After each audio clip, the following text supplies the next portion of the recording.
Hello दोस्तों, आज मैं स्टेटमेंट कंक्लूजन से संबंधित कुछ और क्वेश्चंस को लेकर आया हूं रीजनिंग में, जिनका बहुत इंपॉर्टेंस होता है आपके कॉम्पिटिटिव एग्जाम्स में, जैसे टेट में, एमएमएमएस के बच्चों का एग्जाम होता है स्कॉलरशिप का, उसके लिए, या रेलवे एसएससी।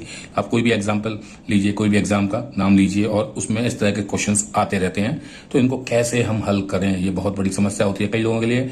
मैंने पिछले वीडियो में आपको समझाया था कि इनको कैसे हल करना होता है। मैं एक बार फिर से 2 एग्जाम्पल्स आपको दे के उनको करके आपको समझाऊंगा कि इनको हल कैसे करना होता है। तो पहला क्वेश्चन है, 2 स्टेटमेंट दे रखे हैं हमको, ऑल बुक्स आर बॉल्स, और दूसरा स्टेटमेंट दे रखा है नो साइकिल इज बॉल। तो हम इनको पिक्टोरियली डिस्प्ले करेंगे यहाँ पर, यानी सर्कल के फॉर्म में, पिक्चर्स के फॉर्म में इनको रिप्रेजेंट करेंगे स्टेटमेंट को। फिर उन पिक्चर्स को देखकर ये चेक करेंगे कि क्या ये दोनों कंक्लूजन या कोई भी एक या दोनों में से कोई भी नहीं, कौन सा ऑप्शन हमारा आता है। ठीक है, तो हम देखते हैं, पहला बनाते हैं, ऑल बुक्स आर बॉल्स, यानी जितनी भी बुक्स हैं वो सब की सब बॉल्स हैं। तो ऐसे में मैंने बताया था ऑल्स के केस में 2 गोले एक साथ बनाए जाते हैं, एक के अंदर एक। तो हम पहला बनाएंगे एक गोला और एक गोला उसके बाहर बनाएंगे,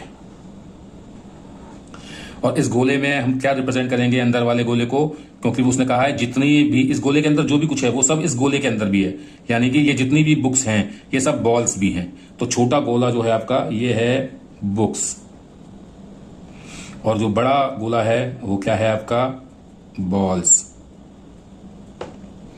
यहां तक समझ में आ गया होगा। जब भी ऑल का स्टेटमेंट आएगा, ऑल, तो आपको याद रखना है 2 गोले एक के अंदर एक बनाए जाएंगे। ठीक है, और छोटा वाला गोला वो होगा जिसके साथ ऑल शब्द लिखा होगा। ऑल बुक्स मींस बुक्स का गोला छोटा होगा, अंदर होगा। ये ध्यान रखना है आपको, पॉइंट इसको मिस नहीं करना है, जिसको बार बार प्रैक्टिस करिएगा। फिर दूसरा उसने कहा नो साइकिल इज बॉल, यानी साइकिल, कोई भी साइकिल बॉल नहीं है। बॉल वाला घेरा ये है, बड़ा वाला गोला, यानी साइकिल का बॉल से कोई कनेक्शन ही नहीं है। मींस जो भी हम बॉल का गोला बनाएंगे उसको, जो भी हम साइकिल का गोला बनाएंगे उसको हम बॉल के गोले से बिल्कुल अलग रखेंगे, यानी हमने उसको सेपरेट रखा है। बात समझ में आ गई आपको, क्योंकि उसने बोला है कोई भी साइकिल बॉल नहीं है, मींस इनका कोई कनेक्शन नहीं है बॉल्स का और साइकिल का। तो ये हमारे दोनों स्टेटमेंट्स को हमने गोले के रूप में पिक्टोरियली लिख लिया है, बना लिया है। तो मैंने आपको बताया पहला इसका क्लू, ऑल जब भी आएगा एक के अंदर एक गोला आएगा। नो जब भी आएगा तो वो दोनों गोले अलग अलग होंगे, बिल्कुल भी जुड़े हुए नहीं होंगे। ठीक है, ये पॉइंट याद रखिएगा। अब इन 2 से हम स्टेटमेंट्स को चेक करते हैं। पहला स्टेटमेंट है ऑल बॉल्स आर साइकिल। तो उसने कहा है ऑल, मैंने बताया था आपको क्लू के हिसाब से कि अगर ऑल आ रहा है तो बॉल का गोला जो है और साइकिल का गोला एक के अंदर एक होना चाहिए। वो तो पिक्चर से देखते ही समझ में आ रहा है कि एक के अंदर एक नहीं है, बल्कि बिल्कुल अलग अलग है। तो पहला स्टेटमेंट तो हमने पिक्चर देखते ही समझ लिया कि भैया ये तो गलत है। ठीक है ना, क्योंकि ऑल का जो रूल होता है वो होता है कि दोनों आइटम एक के अंदर एक होने चाहिए। यहां तो एक के अंदर एक तो छोड़ दो, ओवरलैप भी नहीं कर रहे, बिल्कुल अलग अलग है। तो ये पहला स्टेटमेंट वैसे ही गलत हो गया। फिर दूसरा स्टेटमेंट उसने बोला कि कोई भी साइकिल बुक नहीं है। तो इट मींस बुक और साइकिल के गोले बिल्कुल सेपरेट होने चाहिए, जो कि यहां हैं। बुक्स और साइकिल के दोनों गोले अलग अलग हैं। ये स्टेटमेंट आपका सही हो गया। क्लियर, पिक्चर देखते ही आपको समझ में आ जाएगा। तो इस तरह से हमने, हमारे जो ऑप्शंस आते हैं उसमें क्या आता है, ए सही है कि बी सही है कि सी सही है कि डी सही है। तो ए में आता है जनरली कि अगर ऑप्शन पहला सही होता है तो जो कि यहां नहीं है। तो बी में आता है कि यदि आपका ऑप्शन केवल दूसरा सही हो, जो कि यहां है, तो आपका जो आंसर का ऑप्शन आएगा वो बी आएगा। ठीक है, ये ध्यान रखिएगा। वैसे वहां हिंट वहां उन्होंने दिया होता है कि कौन सा आंसर आए तो आपको क्या लिखना है। तो जनरली आता है कि अगर केवल पहला ऑप्शन सही है तो ए आपका आंसर होता है। अगर केवल दूसरा ऑप्शन सही होता है तो आपका बी आंसर होता है, जो कि यहां इस केस में है। अगर आपके दोनों में से कोई भी सही नहीं होते तो वहां सी ऑप्शन होता है, और अगर दोनों ही सही होते हैं तो डी ऑप्शन होता है। तो इस केस में यहां हमारे सवाल में दूसरा ऑप्शन सही है केवल, तो वो बी आपका आंसर है। ठीक है, एक और क्वेश्चन को मैं इसी को आपको और अच्छे से समझाने के लिए दूसरा एक क्वेश्चन और है, उसको भी हम सॉल्व करते हैं। और उसमें भी स्टेटमेंट है, 2 स्टेटमेंट दिए हैं कि सम टीचर्स आर वुमेन, कि कुछ टीचर्स जो हैं वो वुमेन्स हैं। तो जब भी एक क्लू और दे रहा हूं, सम वाली स्थिति आएगी, सम, तो जो 2 आपको चीजें दे रखी हैं, उनको आपस में ओवरलैप करते हुए बनाना है, यानी उनका कुछ हिस्सा एक दूसरे को ओवरलैप करेगा। तो टीचर्स और वुमेन के दो गोले जो हम बनाएंगे वो कैसे बनाएंगे? एक आपने गोला बनाया अगर टीचर का, तो दूसरा गोला आप बनाएंगे वुमेन का। तो ये अगर आपकी टीचर्स हैं तो ये आपकी वुमेन है। बात समझ में आ रहा है? इसका एक सेक्शन आपका जो होगा ये ओवरलैप करेगा।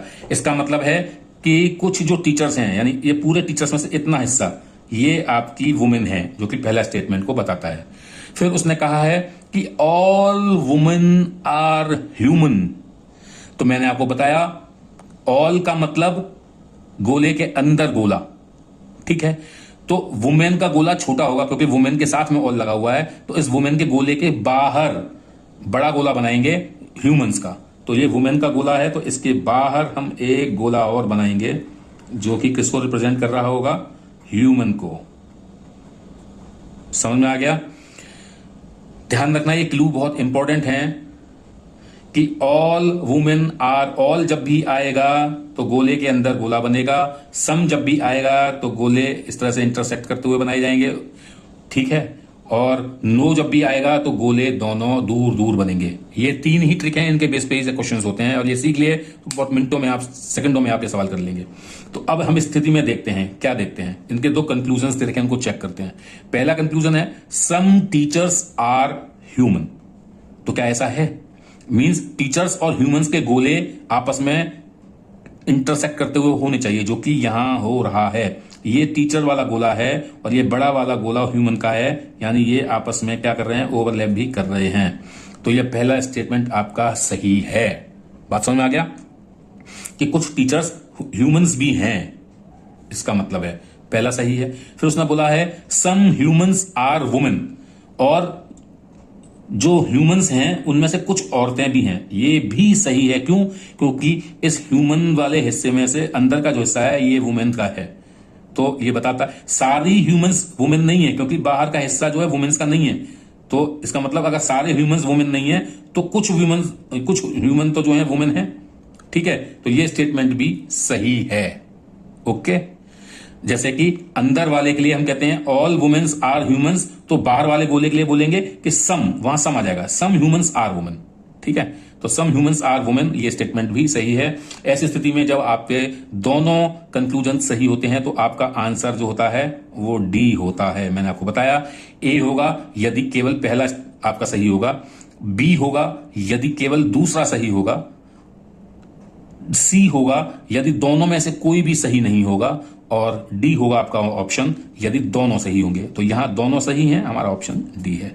उम्मीद है ये समझ में आ गया होगा। वीडियो को रिवाइंड करिए, जितनी बार देखना है देखिए, और आपको बहुत आसानी हो जाएगी समझने में। फिर आप ये सेकंडों में ये सवाल, हार्डली आपको 25 से 30 सेकंड एक क्वेश्चन को स्टेटमेंट कंक्लूजन वालों को करने में लगेगा, और आपको बड़ा अच्छा लगेगा। अब देखिए, प्रैक्टिस करिए इनकी, और फिर आप बताइए, ठीक है, कमेंट में। Okay, bye.